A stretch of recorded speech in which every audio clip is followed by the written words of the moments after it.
Bismillahirrahmanirrahim. Şöyle bakın kolunuzu birazcık daha şöyle tutmanızı rica edeceğim.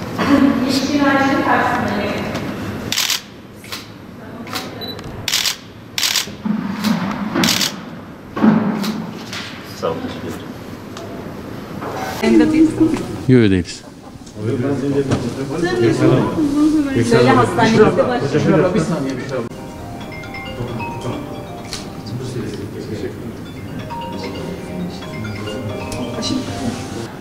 Bugün Türkovak aşısının ilk günü.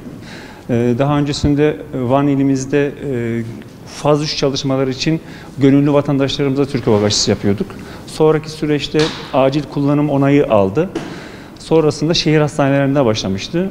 Bugünden itibaren de tüm Türkiye'de Türkovak aşımız uygulanmaya başladı.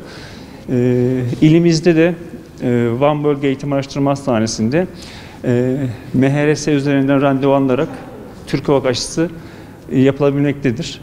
Tüm vatandaşlarımızı aşı olmaya davet ediyoruz. Aşı yaptırdım ve bu aşıyı yani milli aşı olduğu için güvendiğim için gelip aşı yaptırmak istedim. Sağ olsun devletimizden. İnşallah Rabbim şifalar versin ve inşallah herkes aşı olmayanların herkese tavsiye ediyorum. Daha önce 3 doz Sinovac aşısı yaptırdım. 4. doz için Türkovak'ı bekledim. Şu anda da Van Eğitim Araştırma Hastanesi'ni tercih ettim aşıyı yaptırmak için. Allah devletimize zeval vermesin. Aşıyla hastalıkların biteceği konusunda düşüncelerimiz var. İnşallah tüm milletimize de Türkovak aşısını yaptırmayı tavsiye ediyoruz.